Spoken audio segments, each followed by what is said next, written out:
if you look at that paper that I just handed out to you, that is the final in terms of what's on it and how it works. Okay.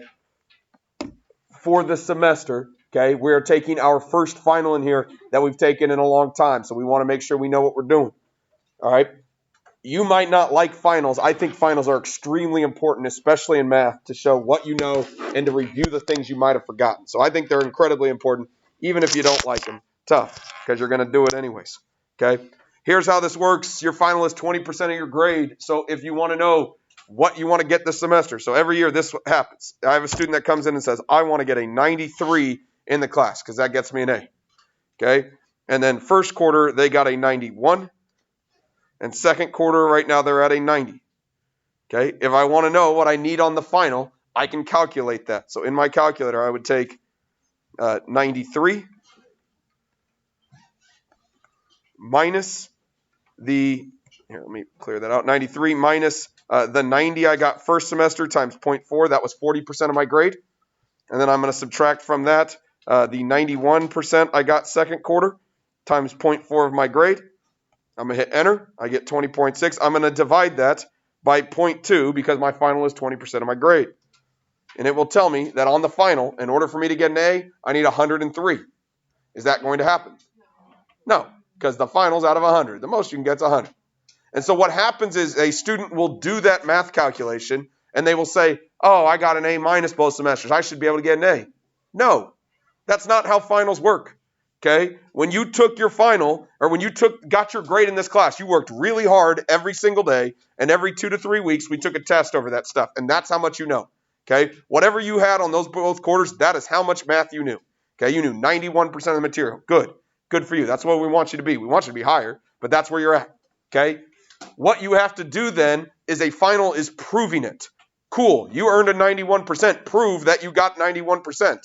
If you somehow improve your grade on the final, then you were doing something weird during the semester, okay? You were just locked out for a week. I don't know, okay? But what you should get on your final is where you're at or a little bit less, okay? You're going to have to work really hard to get that same grade. If you got a 93 right now in the class, you're going to have to work really hard to get a 93, okay? That's how it works. Your job is to prove, okay, you got that grade. Now earn it by doing that well in the final.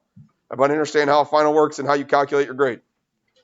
Okay, on this paper, you have everything that we've covered this semester. Chapter 2 back in August.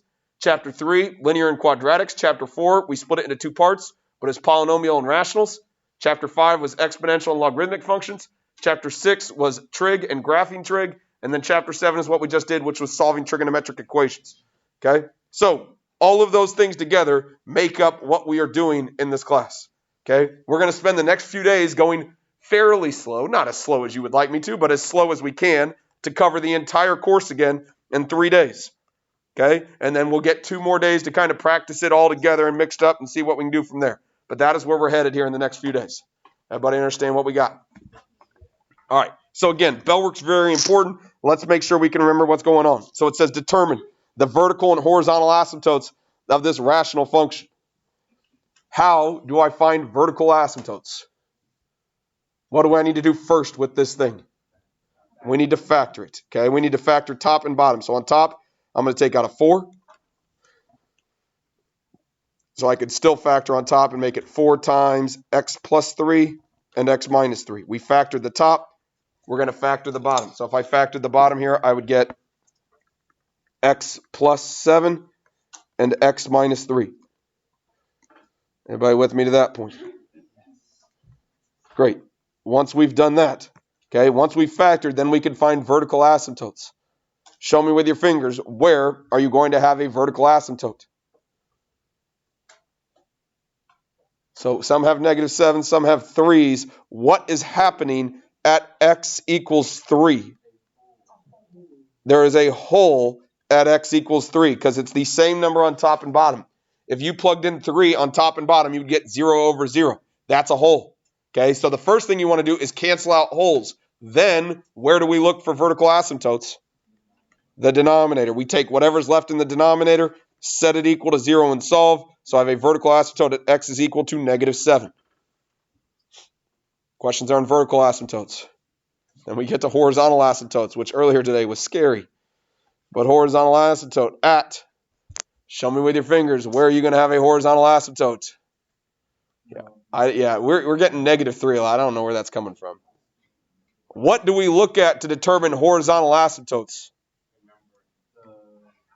The power, the degree. Okay, we look at degree. I could pull that back up. Oh man, no, I'm not going to. You can look it up. Okay, I can here. I'm already halfway there. Yeah, remember this stuff? There is a horizontal asymptote. Oh no, that's not what I want. There is a horizontal asymptote. If the exponent is less than the denominator, then there's a horizontal asymptote at y equals 0. If the exponents are equal, then you look at leading coefficients. Oblique asymptotes. If it's one more on top than bottom, and no horizontal or oblique if the numerator is greater than 1 on top. That's what we're talking about here. If you've forgotten it, it's back there in 4.4. Okay, let's look at it again. So we are looking at degrees. What is true about the degree on top and bottom? They're the same. So what am I looking for then if they're the same? Leading coefficients. It is 4 over 1. So I have a horizontal asymptote at y equals 4. That is my answer here. That doesn't mean I don't touch 4. It just means that that's where it's going to be. There's going to be a line that as I work to the left and to the right, I'm going to get closer and closer to 4 as I go to the left and the right. So let's say I had this right here. Where is the degree bigger, on top or bottom? On bottom. If the degree on the bottom is bigger, where's my horizontal asymptote going to be? That one is 0 because the bottom is growing. And if you have a big number on bottom and the bottom keeps growing, we're going to get closer and closer to 0. Okay, what if I had this guy?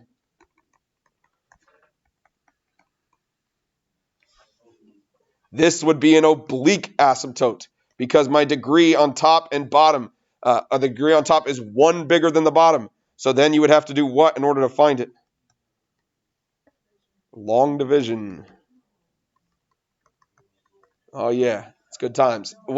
In the end, you would get a line like y equals mx plus b when you do that.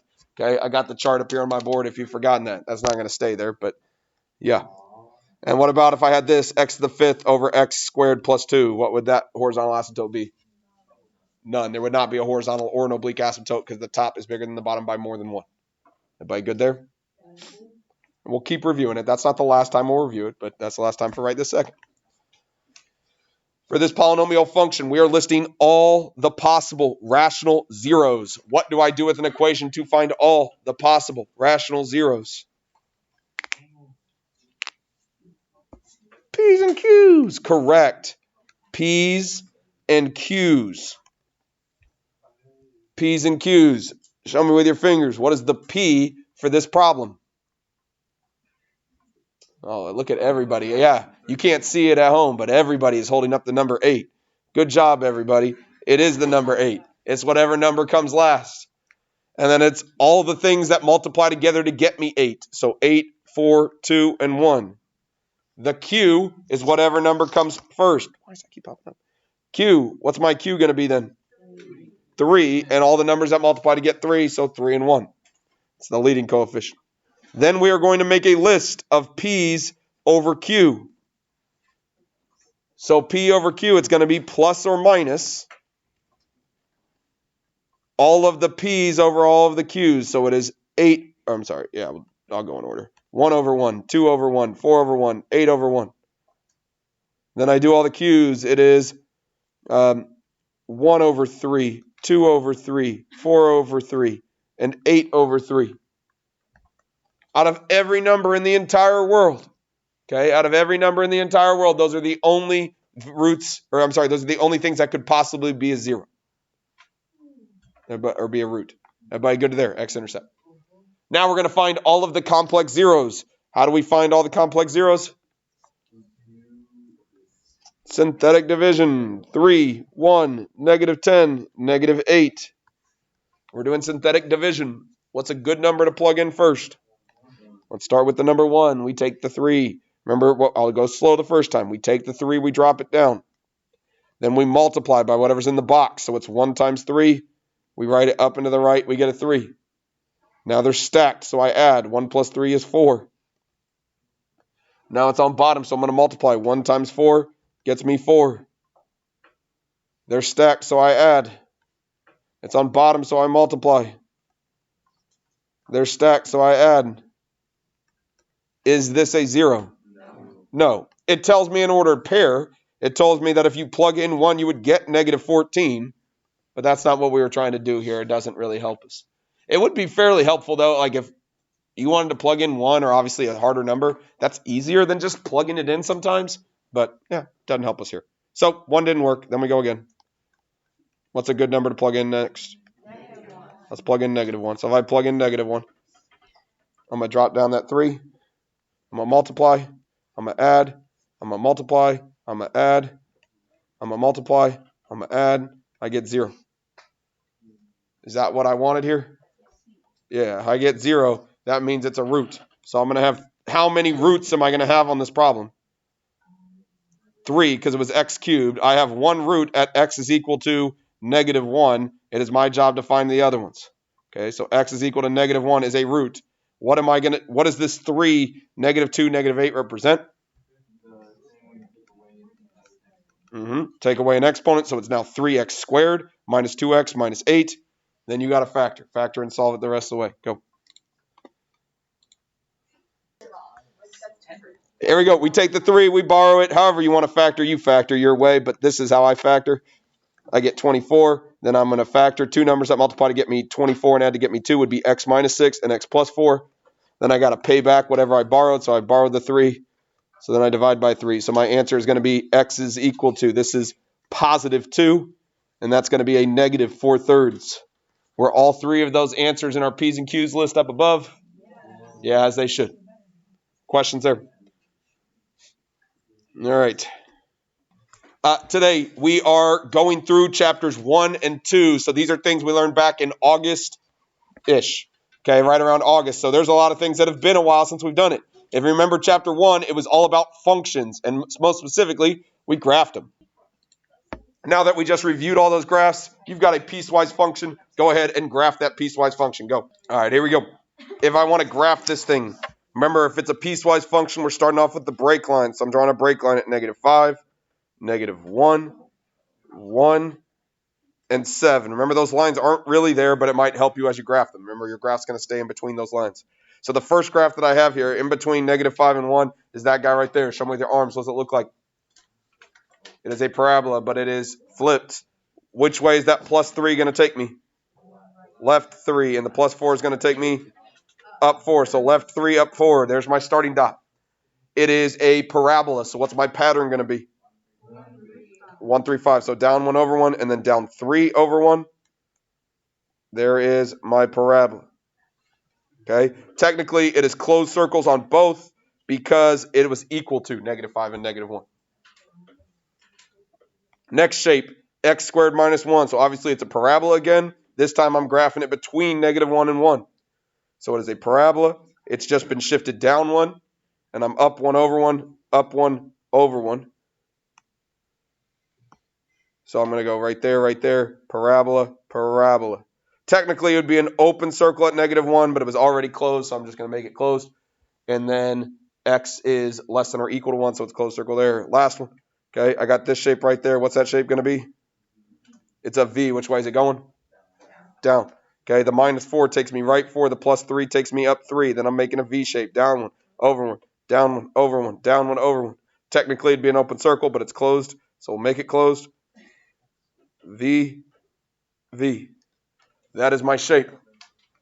Questions with how I made that shape? Down below, they ask you about that shape. Take a second with your neighbor and go through those questions. Go. Starting off here by finding the domain. As you look at domain here, Brock, what do you say the domain was for this graph? Good. Negative 5 to 7, bracket and bracket. That is the x values in this graph. So he's going from negative 5 all the way to 7. Everything's included in between there. So that is my domain. Range here. Noah, what do you say range? Negative 1 to 4. Good. We are going with y values, the lowest value in our graph to the highest value in our graph. Negative 1 to 4. We're finding f of 4. Show me with your fingers. What is f of 4 going to be?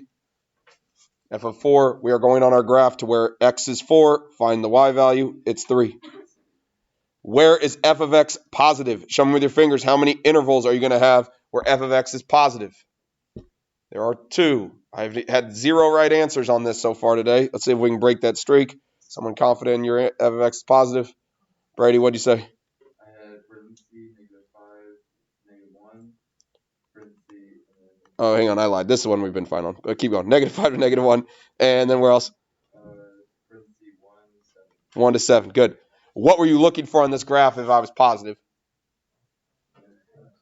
Above the x-axis. Why did you use parentheses and not brackets on each of these? Those are zeros at those spots, and 0 is not positive, so he only wants to include the numbers in between those two. Good. This is the one we haven't gotten right yet. Where am I decreasing? Okay, somebody confident in where you are decreasing on this thing? Brendan, what do you think? Bracket -3, -1. We went 0 for 3. Bracket -3 until 0. We all fell to the same mistake every time. Because what are we talking about if we're decreasing? What's another phrase for decreasing? Going down. So I'm starting at -3. Tell me when I stop going down. There. I'm doing a where question. So if it's a where question, it's an x value question. We either say -1 because of that right there or -1 because of the y value. Make sure you're using x's. Right idea. Everyone made the same mistake today. So obviously it's something we got to work on. -3 to 0. It is always brackets. Anytime we talk about increasing, decreasing. Brendan, what did you say the other decreasing interval was? 4, bracket 4, 7. Yep, good. Makes sense on decreasing. A simple mistake, just a mistake we made a lot today. Yes, ma'am. On decreasing, is that the one where it doesn't matter if we use bracket or parentheses? We're going to always use brackets. Okay. The answer is always brackets. List local maximums. Show me with your fingers. Where do you have local maximums on this graph? There are 2 different spots, -3 and 4. What is special? What makes these 2 spots local maximums? They change is the key. It changes from increasing to decreasing. So how many local minimums does this graph have? 1. Because these are not local minimums because it doesn't change directions. It has to change directions in order to be a local maximum. Yes, ma'am? Yeah, I always just do x values. That's what we do in calculus, so that's what I do here. If you gave me the y values, it wouldn't be wrong. But using calculus, but knowledge would just give x's. We good? All right. Next one's a little bit tougher. Given the following, we're answering some questions. Again, this is stuff we learned back early. Okay, these are early concepts. Find the average rate of change of f of x on the interval from -2 to 4. What does average rate of change mean? Slope. What do you need in order to find slope? Points. Average rate of change means slope, specifically a 2-point slope. Right now, that's the only type of slope you know, but in calculus, we'll learn others. Okay, it's a 2-point slope. So that means I need to know what are my x values going to be? -2 and 4, because it's during that time interval from -2 to 4. Okay, we are taking -2 and we are going to plug it into f of x to get my y value. I'll just do it for you here. It is 2 root 3. Okay, it was square root of 12 actually, and then we simplified that radical to become 2 root 3. If I plug in 4, what am I going to get if I plug in 4? 0. There are my points. Now what am I going to do to find average rate of change? Y sub 2 minus, just kidding, let's do it the right order. Y sub 2 minus Y sub 1 over X sub 2 minus X sub 1. So it's 4 minus -2. It's minus a negative, so we can make it positive. We get -2 root 3 all over 6.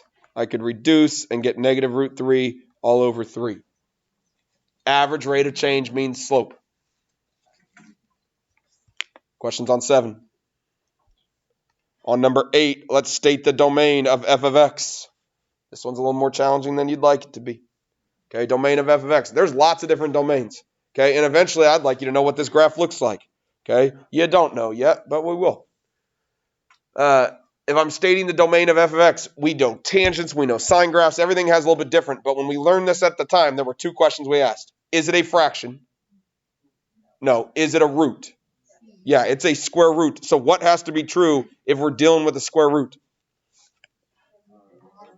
It has to be positive. It has to be what then? 16 minus x squared has to be greater than 0 or equal. It doesn't have to be positive. It just can't be negative was the correct answer. Because I can be 0. I can take the square root of 0 at 0. I can take the square root of positive numbers. I can't take the square root of negatives. And then this gets kind of weird because the inequality sign. Okay, and we'll show you what that means here in a second. What I'm really going to do is just figure out when I'm equal to 0.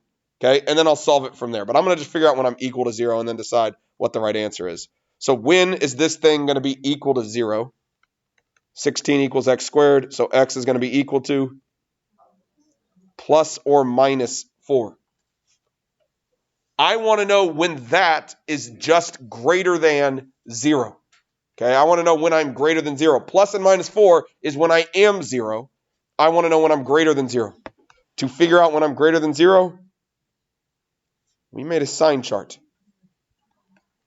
There are other ways of doing it, but I think this is the best. And also, it's the thing that we're going to do in calculus as well, so get used to it. Okay, so on that sign chart, we're going to mark the 2 places when I was 0, negative 4 and 4, and then I'm going to test the numbers around it to see what I get. So what's a number that I could plug in here? 0. If I plug in 0 into that equation, am I going to get positive or negative? Positive. If I plug in a number bigger than 4, like 5, if I plug in 5, am I going to get positive or negative? Negative, because it'd be 16 minus 25. If I plug in a number less than negative 4, like negative 10 bajillion, if I plug in negative 10 bajillion, am I going to be positive or negative? It'd be negative, because it'd be negative 10 bajillion squared would be positive. 16 minus big numbers is negative. So, with that being said, what is my domain? Remember, we had to be greater than or equal to 0. So, based off that sign chart, what's my domain? Negative 4 to 4 with brackets, because I'm including 0 and I only want the numbers in between. Okay? If you don't know what that graph looks like, it is a square, or it is a semicircle. It looks like that.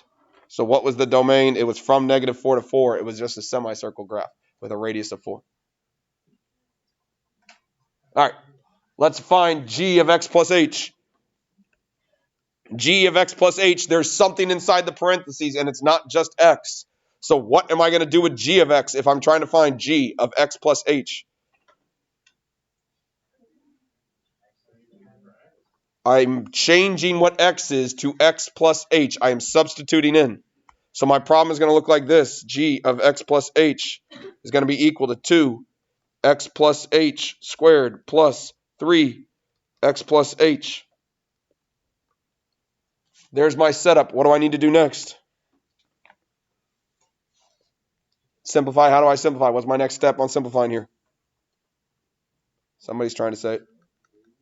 I need to FOIL. X plus h squared is x plus h times x plus h. If I FOIL it, I get x squared plus xh plus xh plus h squared. I'm taking all of that and I'm multiplying it by 2. So it is really 2x squared plus 4xh plus 2h squared. And then don't forget about this other guy, 3x plus 3h as well. We substituted in, we FOILed first, and then we multiplied it out, combining like terms.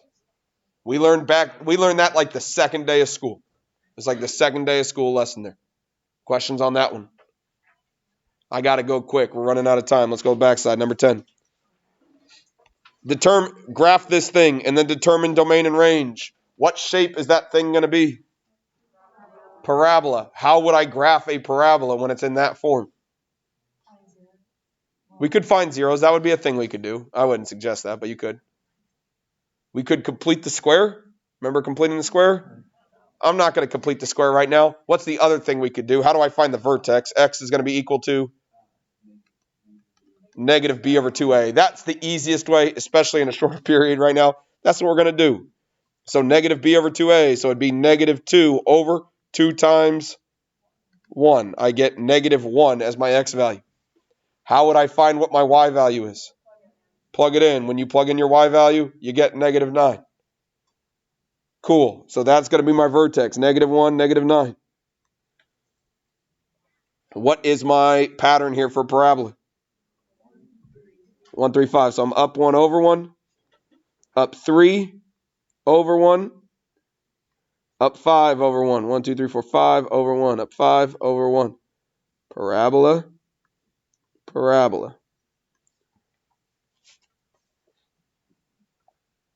Everybody good there? Cool. It did ask for a domain and range, so let's do that quickly. What would my domain be on this parabola? All real numbers. It's not a fraction. It's not a square root. It's everything. You can plug in anything you want. My range is going to be from -9 to positive infinity because it's a parabola that starts at -9 and then works up. Again, I'm running out of time, so I'm going fast. Let's go to the next one. We're writing the equation of that given graph. What would be the base function of that given graph? Square root. My vertex is at 2, -3. What do I need to do with this x to move it to the right 2? -2 with my x. What am I going to do with my graph or my equation to move me down 3? -3 on the outside. What else happened to this graph? It flipped how? Horizontally. What do I need to do with this function to flip my graph horizontally? Negative with my x. But if I put that negative with my x, what else do I have to do? Make it positive. It's like distributing that negative because now if it's a negative in front of my x, I really do the opposite. You got to factor it out. Is that it? Here. There's also a vertical what? Stretch. There's a vertical stretch. Normally my pattern is up 1 over 1, up 1 over 3, up 1 over 5, but that's not what happened here. Instead, what did I do? Up 2 over 1, up 2 over 3, up 2 over 5. I need a 2 in front to stretch me vertically by 2. Questions on 11. Last one we'll get to today. Find two numbers whose sum is 48 and whose product is a maximum. Okay? This is a maximizing equation. This is the same thing we did when we did the farmer and the fence. Okay, remember doing those? We did a lot. That's the same thing here. Okay, so the first thing we want to do is identify what equation are we trying to maximize. What are we trying to maximize here? No. X times Y. That's what I'm trying to maximize. My product is what I'm trying to maximize. It's two numbers. How do I find what equation would be product then? XY. That's what I'm trying to maximize. If I wasn't limited, I would make X infinity and Y infinity, and then my product would be real big. Okay? But there is there's a restriction here. The sum is 48. What would the equation look like if the sum of these two numbers is 48? X plus Y is 48. Then I'm going to solve for a letter. I'm going to get, let's go Y by itself. So Y is going to be equal to 48 minus X. Once I've done that, once I figure out what Y is, what can I do with that setup? Plug it in. I'm going to substitute. Now I'm going to have a product equation that's written as a single variable, which is what I want. So my product is going to be equal to negative x squared plus 48x. Show me with your arms, what is that graph of products going to look like? It is a negative parabola, so it's going down. Where is the maximum going to be located on that setup? At the vertex. So what we're trying to do now that we have a parabola that's negative, I'm trying to find the vertex. That's where the maximum is going to happen. How do I find the vertex? Negative b over 2a. So if I set that up here, it's negative 48 divided by 2 times negative 1, or negative 48 divided by negative 2. It is 24. That is my x value. What does the y value need to be to get this product to a maximum? Also 24, because 24 plus 24 gets me 48. Questions there? Last one. Okay. You are writing an interval. If you want to try that later, I would make that second x value like 3, so it's not quite so crazy. But you need to be able to do all those things in your calculator. You got to be able to find roots, figure out when I'm increasing, figure out when I have a minimum, and figure out what f of 2 is. If you can't do something there, make sure you can, because those are all questions I could ask on your test. We'll spend the next few days going over more. That was just 1 month of what we learned. We got 3.5 left to go. We'll see what we can do in the next 2 days.